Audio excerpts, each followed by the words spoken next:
And you know what? When you think people about do that Vaughn's for, character, like, that photos makes and stuff. sense. It makes sense for photos. Yeah, he contoured his abs and he sucks at makeup. Anyway, let's go back to our phone lines. We're going to try one more time. Crimson, I hope that your shit's not fucked up because this is the last chance you get. Crimsontinted on the line. What's up, Crimson? Hey, guys. How you doing? Can you hear me? Finally, yes. Yep. Way to go. Now I get to yell at you for fucking it up. He's pissed. No, I'm not. Hey! Yay. A Nero berating, just what I wanted for Christmas. Get to your goddamn point. Anyway. I'm kidding.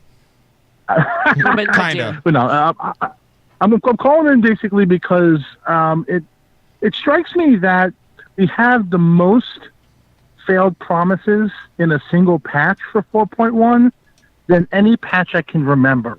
And we've been used to one or two features falling through the cracks before. Sure. And coming slightly later than expected. Yeah. But there's a huge volume here.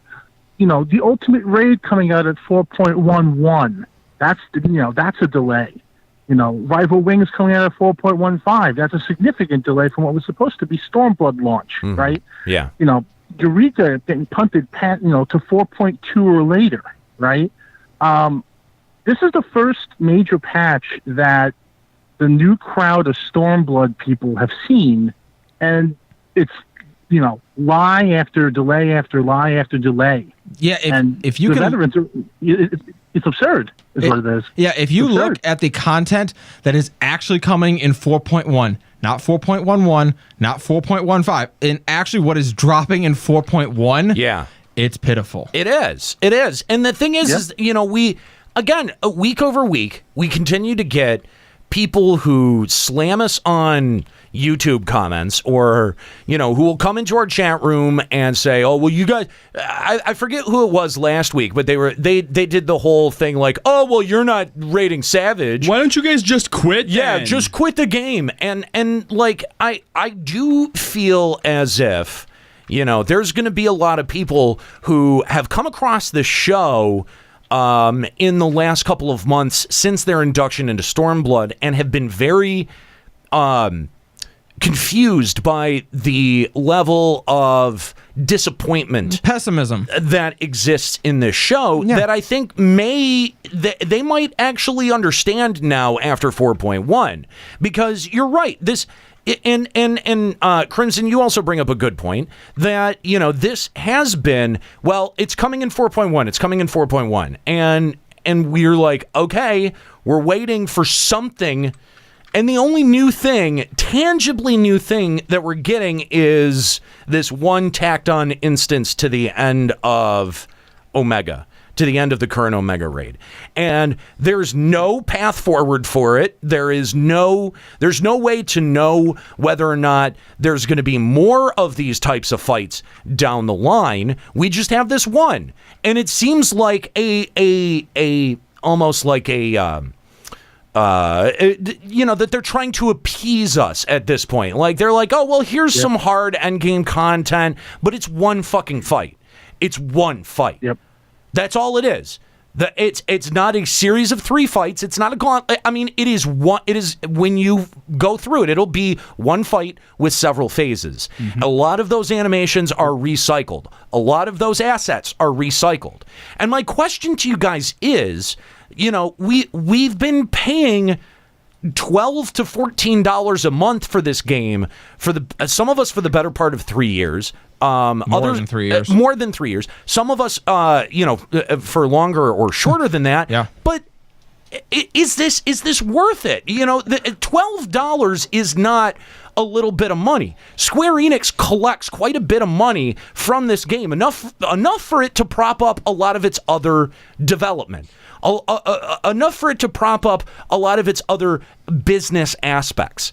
And we're floating that check. Like, we're allowing them to be able to do that. And the question is this worth your $12 a month?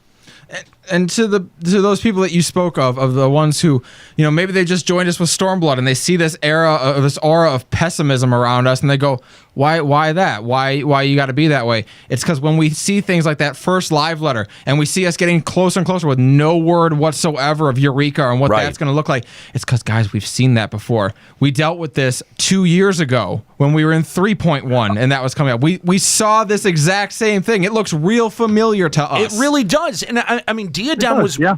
Diadem was one of those events that the can kept getting kicked down the road, and then when we got it, it was less than what we wanted it to be.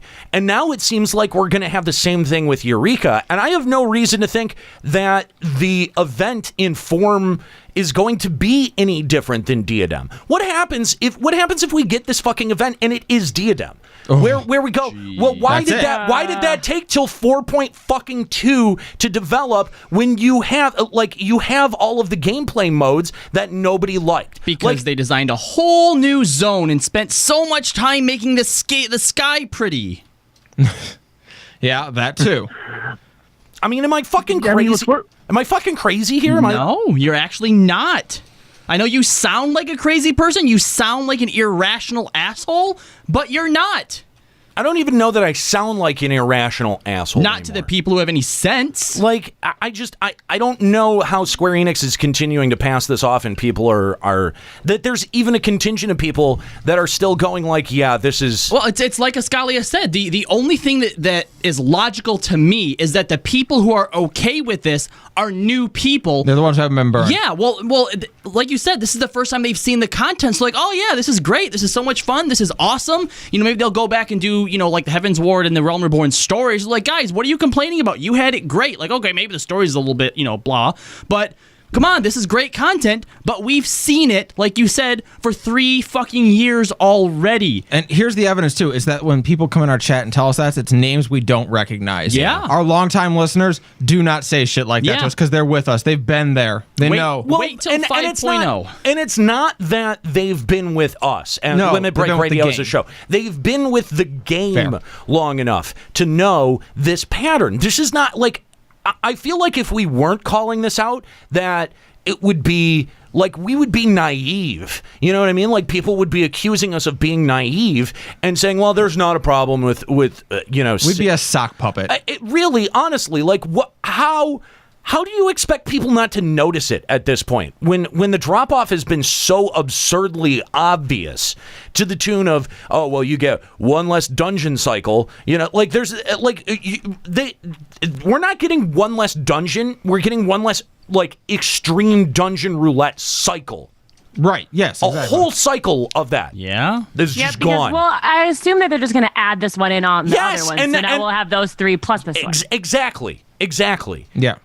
But again, in patches past, there would be 2 new dungeons, and that would be the whole new cycle of extreme roulettes. Right. The other 2 drop back into the level 61. And I'm not fucking heartbroken to be losing a dungeon. I mean, it's pretty like we have criticized dungeon content in the past, but if we were getting it in favor of other content or something more interesting, then I would be okay with it, but we're just getting one less dungeon.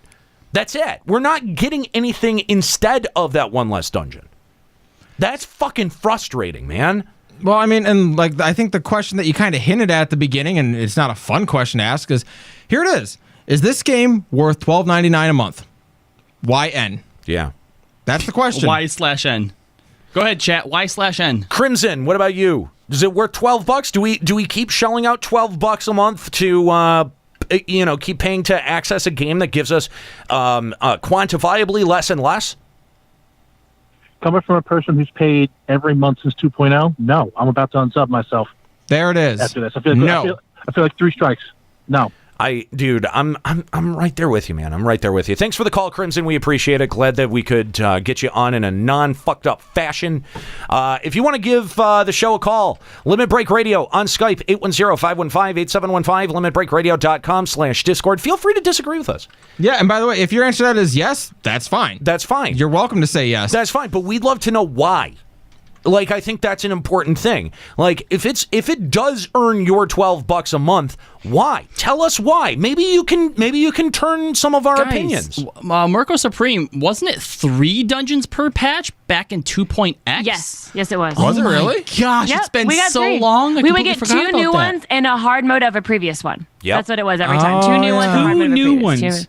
Yep. 2 new, It was whole new areas. 2 new ones and then a hard mode of one we already had. So it was still 3 new dungeons. Wow. Yeah. Holy crap. Yeah. And I forgot about that. Yeah, see, that's like there's like we're mad about me going down from 2 to 1. We'd forgotten that it was even better before that. Yeah. Yep. Holy shit. What happened? Like, They were giving us too much. We're finally getting half as many dungeons now. But again, like Square Enix wants to tout 10 million players playing this game, and they keep putting, they've put out several financial reports on how well FF14 has been doing for them financially. How do they think that we can accept this as an audience? Like, dude, I'm right there with Crimson. I am about to take my $12 and I'm about to walk.